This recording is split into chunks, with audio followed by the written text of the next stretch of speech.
আসসালামু আলাইকুম। প্রিয় দর্শক, অন্য মঞ্চ অনুষ্ঠানে আপনাদের স্বাগত জানাচ্ছি।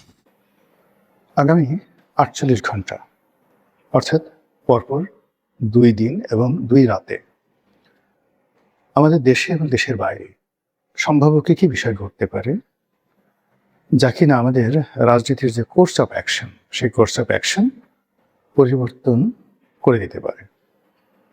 সেই বিষয়গুলো নিয়ে একটি আলোচনা করার চেষ্টা করব।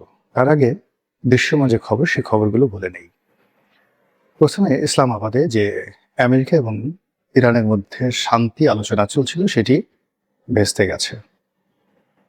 আমেরিকার প্রতিনিধি দল আমেরিকা চলে গেছে, ইরানের প্রতিনিধি দল ইরানে চলে গেছে এবং তারা এখনো পর্যন্ত নেতিবাচক কোনো কথা বলেননি। যে কথাগুলো বলেছেন মার্জিত। ইরান বলেছেন যে আমেরিকা যে বিশ্বাস করব, সেই বিশ্বাসের কোনো হেতু ছিল না, কারণ ছিল না।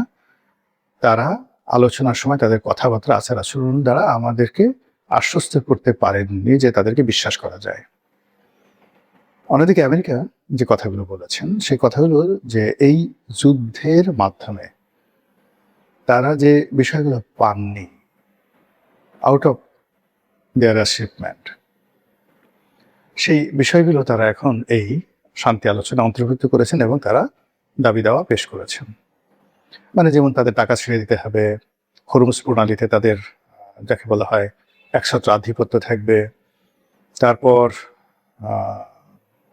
তাদের যে পরমাণু কর্মসূচি, এই পরমাণু কর্মসূচি তারা চালাবে এবং কোনো রকম বাধা বিঘ্ন ছাড়া। তারা আন্তর্জাতিক পরমাণু শক্তি কমিশন যেটা আছে, তার যে সদস্য পদ হিসেবে তারা যে চুক্তিবদ্ধ ছিল, সেখান থেকে তারা বের হয়ে আসবে। এরকম আরো অনেক কথাবার্তা তারা বলছে, যেটা আমেরিকার আচরণে বোঝা যাচ্ছে। অন্যদিকে ইসরায়েলের অবস্থা খুবই গুরুতর। লাখ লাখ মানুষ যুদ্ধ বন্ধ করার জন্য রাস্তায় নেমে এসেছে। তারা ইরানের সাথে যুদ্ধ করতে চাচ্ছে না, তারা লেবাননের সঙ্গে যুদ্ধ করতে চাচ্ছে না। এবং এটা ইসরায়েলের জন্য প্রথমবার এই যে নেগোসিয়েশন, সেই নেগোসিয়েশনে রীতিমতো একটা অবমাননাকর পরিস্থিতি তৈরি করা হয়েছে। ইসলামাবাদে ইসরায়েলকে রাখা হয়নি। এর আগের বার যখন যুদ্ধ হয়েছিল, তখন নেগোসিয়েশনের যে কথাবার্তা, সেটা হয়েছিল কায়রোতে। তো সেখানে সরাসরি ইসরায়েল না থাকলেও ইসরায়েলের উপস্থিতি বা অংশগ্রহণ মেনে নেওয়া হয়েছিল। এবার এটা মেনেই নেওয়া হয়নি। এটা বেঞ্জামিন নেতানিয়াহু এবং ইসরায়েলের জন্য খুবই অবমাননাকর। দ্বিতীয়ত হলো যে মিস্টার ডোনাল্ড ট্রাম্প এবং ইউরোপের যত শক্তি আছে, তারা এই যুদ্ধটিকে দুইটা ভাগে বিভক্ত করে ফেলেছে। প্রথম যুদ্ধ হলো যে ইরান ভার্সেস আমেরিকার যে যুদ্ধ, এটা আমেরিকা এবং ইরানের মধ্যে একটি চুক্তি হবে এবং এটা স্বতন্ত্রভাবে করার জন্য ইসরায়েলের কোনো রকম এখানে অংশগ্রহণ নেই। অন্যদিকে ইসরায়েল লেবাননে যে যুদ্ধ করেছে বা আক্রমণ করেছে, সেই ব্যাপারে লেবাননের সাথে হিজবুল্লাহর সাথে বসে শান্তি চুক্তি করার ব্যাপারে আমেরিকা এবং ইউরোপের পক্ষ থেকে মারাত্মকভাবে চাপ তৈরি করা হয়েছে। অনেকটি ঘটনা কিন্তু এখানে ঘটে গেছে। সেটি হলো যে এই পুরো যুদ্ধের প্রায় ১.৫ মাস, পুরো সময়টি মধ্যপ্রাচ্যের দেশসমূহ ইরানের বিরুদ্ধে কোনো অ্যাকশন বা রিয়াকশন দেখায়নি। ডোনাল্ড ট্রাম্প এবং যাকে বলা হয় ইসরায়েল নেতানিয়াহু, তারা প্রাণান্ত চেষ্টা করেছিল আরব রাষ্ট্রগুলোকে জড়ানোর জন্য। এই জন্য তারা অনেকগুলো আত্মঘাতী হামলা চালিয়েছিল। সৌদি আরবের অনেকগুলো পেট্রোল পাম্প, মানে পেট্রোল পাম্প নয় ঠিক, অনেকগুলো যে পেট্রোলিয়াম যে তাদের সেক্টর রয়েছে, পেট্রোলিয়াম শোধনাগার, জ্বালানি শোধনাগার, সেখানে তারা হামলা চালিয়েছে। ইরান বলছে এগুলো আমরা চালাইনি, এগুলো আমেরিকা চালিয়েছে। তারপর কাতারে, এরপরে দুবাইতে, সংযুক্ত আরব আমিরাতে বহু আক্রমণ তারা করেছে। আমেরিকা এবং ইসরায়েল মূলত ইরানকে এই যুদ্ধে কোণঠাসা করার জন্য এবং আরব বিশ্বে একটা আরব জাতীয়তাবাদ গড়ে তোলার জন্য, কিন্তু সেটি হয়নি। যে কোনো কারণ হোক, আরব রাষ্ট্রগুলো ইরানের সাথে যুদ্ধে জড়ায়নি। কিন্তু যখন এই শান্তি আলোচনা হচ্ছিল, যুদ্ধবিরতি হলো, তখন হঠাৎ করে সংযুক্ত আরব আমিরাত, যেটাকে আমরা বলি ইউএই, তারা ইসরায়েলের সাথে মিলে এই লেবানন আক্রমণ চালিয়েছে। এটি মূলত মধ্যপ্রাচ্যের রাজনীতিকে আগামী ৪৮ ঘন্টার জন্য মারাত্মক জটিল করে তুলেছে।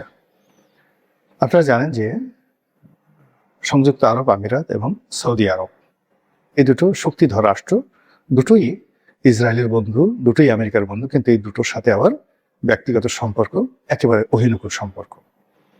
তো সেক্ষেত্রে এই যে লেবাননে সংযুক্ত আরব আমিরাতের যে আক্রমণ, এটি মধ্যপ্রাচ্যের রাজনীতির সমস্ত হিসাবকে আগামী 48 ঘন্টায় এলোমেলো করে দিয়েছে। এবার আমেরিকার ব্যাপারে আসি। আমেরিকার যে অভ্যন্তরীণ রাজনীতিতে 3 থেকে 4টি ঘটনার সামনে আসছে। যিনি এই মুহূর্তে ভাইস প্রেসিডেন্ট রয়েছেন, তাকে দায়িত্ব দিয়ে ডোনাল্ড ট্রাম্পকে দায়িত্ব থেকে চ্যুত করা বা তাকে বহিষ্কার করা, ইমপিচমেন্ট করা, এটা নিয়ে আমেরিকার যারা নীতি নির্ধারণী তারা কাজ করছেন।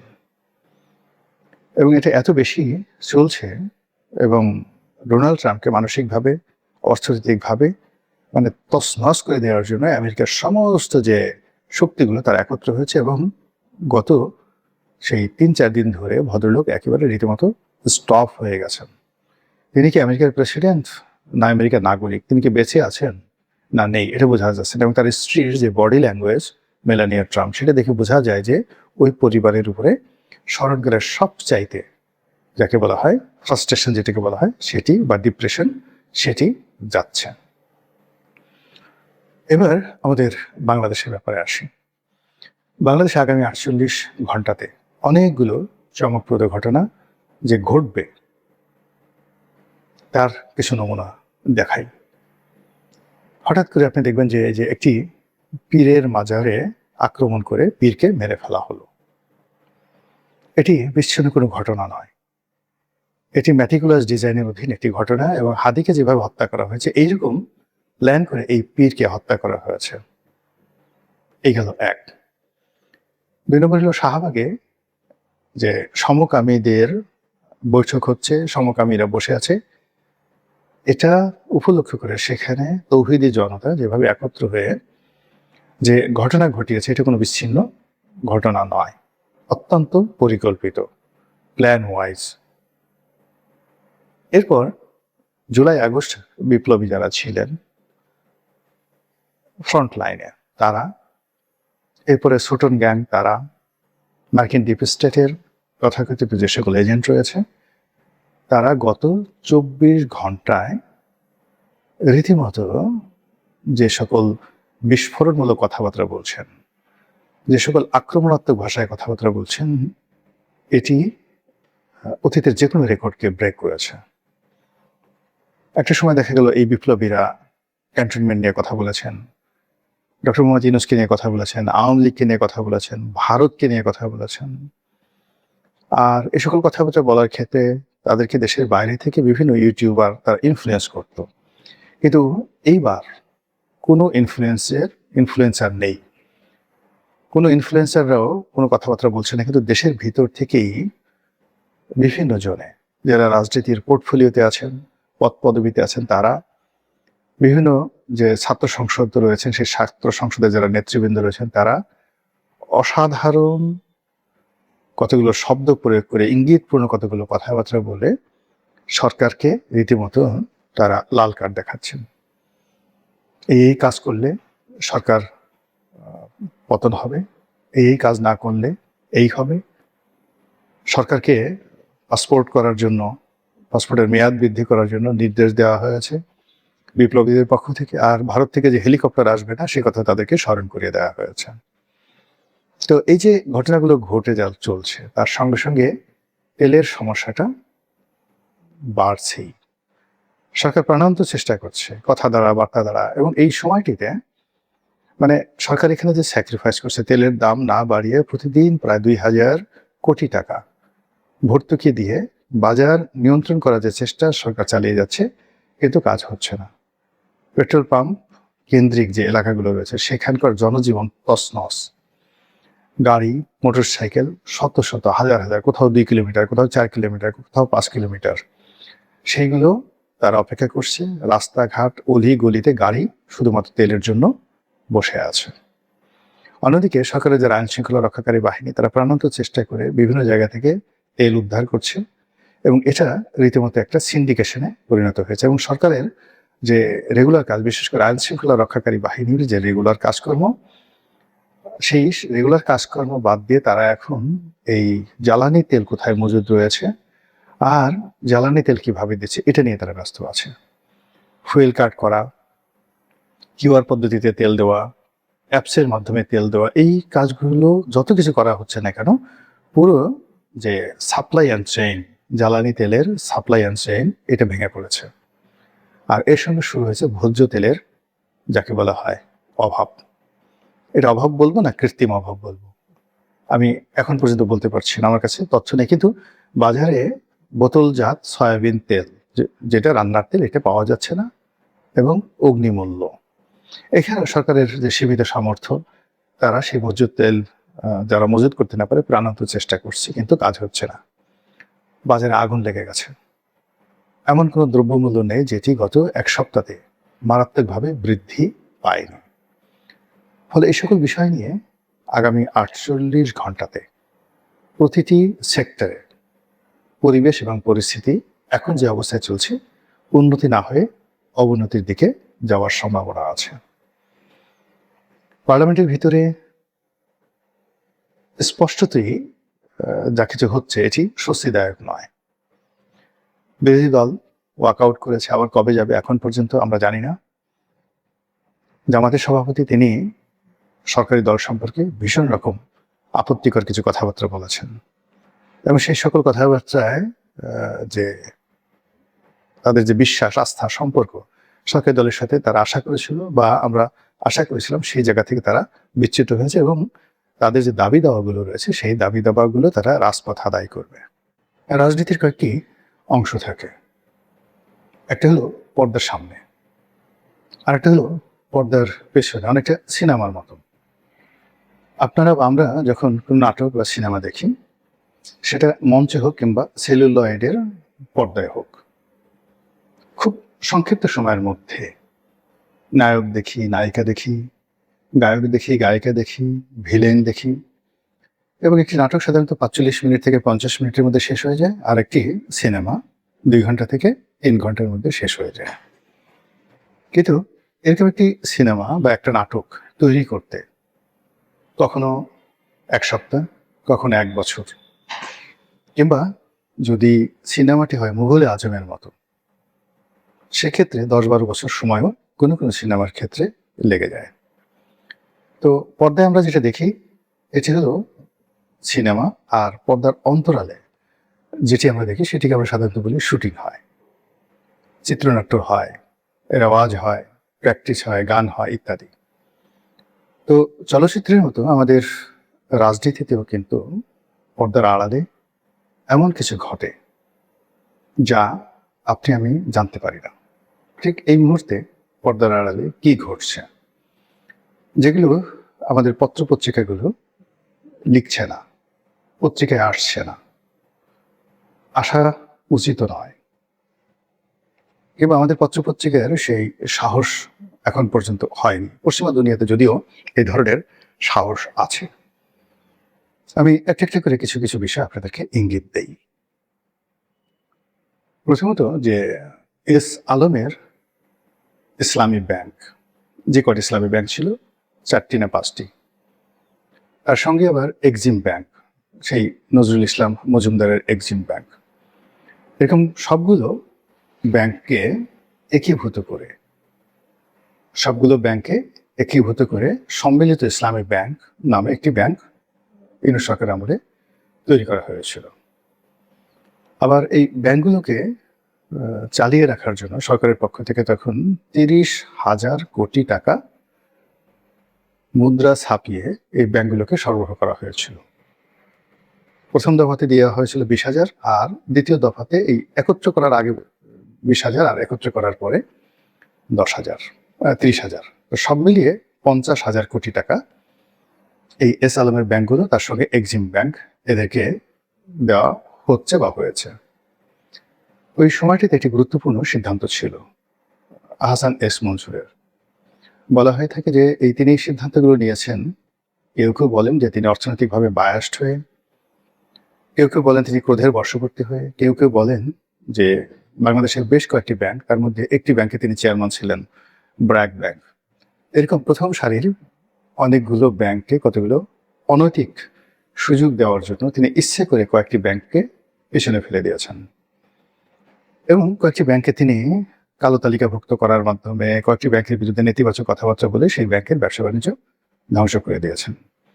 আর এই যে 5টা ব্যাংকে একত্র করেছেন, এই একত্র করার পেছনে তার অসৎ উদ্দেশ্য আছে বলে অনেকে অভিযোগ করেছেন।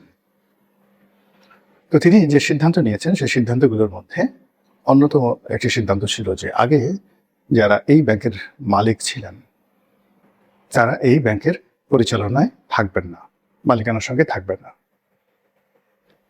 তো সেটা কিন্তু সর্বমহলে প্রশংসিত হয়েছিল। এর কারণ হলো যারা ওই ব্যাংকগুলোর মালিকানার সাথে জড়িত ছিল, ওই মালিকদের মধ্যে একটা গ্রুপ হয়ে গেছিল, মাফিয়া গ্রুপ। সেই মাফিয়া গ্রুপই পারিবারিকভাবে ওই ব্যাংকগুলো পরিচালনা করতে এবং তারাই জনগণের আমানত, ব্যাংকের আমানত তস নস করে দিয়ে ব্যাংকগুলো সর্বনাশ করেছে। কাজে তারাই যদি আবার এই ব্যাংকের পরিচালক হন তাহলে এই সম্মিলিত ইসলামী ব্যাংক মানে আগে যা খেয়েছে তারপরে আবার 50,000 কোটি টাকা সরকার যেটা দিল সেটা খাবে। এরপর জনগণের বিশ্বাস এবং আস্থা নিয়ে যদি আবার ব্যাংকগুলো ব্যবসা শুরু করে তখন আর এক দফা ডলার দেবে। এর কারণ হলো অপরাধের একটা ব্যাপার, মানুষের টাকা খাওয়ার অভ্যাস যদি কারো ভিতরে ঢুকে যায়, সেটা ঘুষ হোক, দুর্নীতি হোক, চুরি হোক, ডাকাতি হোক, ও মৃত্যু পর্যন্ত, কিয়ামত পর্যন্ত ভালো হবে না। এমনকি এই সমস্ত মানুষ কিয়ামতের ময়দানে আল্লাহর সাথে তর্ক বিতর্ক করবে, আল্লাহর সামনে মিথ্যা কথা বলবে। তো কাজে এরা কখনো ভালো হবে না। তো সেই দিক থেকে তাদেরকে বাদ দিয়ে যে নতুন পলিসি নেওয়া হয়েছিল, ইন ডিটেলস আমি এখন বলতে যাচ্ছি না, এটি সর্বমহলে প্রশংসিত হচ্ছিল। নতুন সরকারের খবর, ওই ব্যাংকগুলোর যারা সাবেক মালিক তারা আবার এই ব্যাংকটির পরিচালনা পর্ষদে চলে আসছে, মালিকানা ফিরে পাচ্ছেন। প্রশ্ন হলো পর্দার আড়ালে কি হলো, কত টাকার ডিল হলো, কারা পেল, বা আদৌ এখানে ডিল হয়নি, দেশের কল্যাণের জন্য ওই ব্যাংক মালিকদেরকে আবার পরিচালনা পরিষদে ফিরে আনা হলো, মালিকানা ফিরিয়ে দেওয়া হলো, যেগুলো কোনো পত্রপত্রিকায় আসেনি। এরপর মালয়েশিয়ার শ্রমবাজার। আপনারা জানেন যে মালয়েশিয়াতে আমাদের দেশে দীর্ঘদিন ধরে আমাদের দেশে যারা রাজপুত্র, আমাদের দেশে যারা রাজনীতির বরপুত্র, তারা মালয়েশিয়াতে নিজেদের একটা স্বর্গরাজ্য গড়ে তুলেছে সেই যে 90 দশক থেকে। মালয়েশিয়ার সেকেন্ড হোম, মালয়েশিয়াতে মার্কেট নির্মাণ, ব্যবসা বাণিজ্য করা থেকে শুরু করে আমরা অনেক কথা শুনেছি। আর এই যে মালয়েশিয়া কেন্দ্রিক যে একটা মাফিয়া চক্র, এটি আওয়ামী লীগ জমানাতে রীতিমতো একটি হিমালয়ের মতো বড় হয়ে গেছিল। আপনারা সবাই সেই নূর আলীর নাম জানেন। সেই নূর আলী চক্র, নূর আলীর সঙ্গে আরেকজন ছিল, একজন সংসদ সদস্য ছিল বেনজির, সেই বেনজির চক্র। এরপর আরও একজন এমপি ছিল, তার সঙ্গে সঙ্গে ছিল এই যে ধরা পড়লো মাসুদউদ্দিন চৌধুরী। এই যে টোটাল সিন্ডিকেটটি এক একজনে 20,000, 30,000 কোটি টাকা করে এখান থেকে তারা লোপাট করেছিল। এবং মালয়েশিয়া সরকার যে সুযোগ আওয়ামী লীগ জমানাতে বাংলাদেশকে দিয়েছিল, ওটি এদের এই অপকর্মের কারণে আবার বন্ধ হয়ে যায়। 30, 40 বা 50,000 টাকায় যেখানে একজন শ্রমিক পাঠানোর কথা, মালয়েশিয়ার টিকিটের মূল্য কত বলেন? সেখানে মালয়েশিয়া সরকারের এই যে সুযোগটি আমরা গ্রহণ করে এক একজন শ্রমিক পাঠাতে 10 লাখ, 5 লাখ, 7 লাখ যে যেভাবে পারে সেইভাবে লুটপাট করেছে।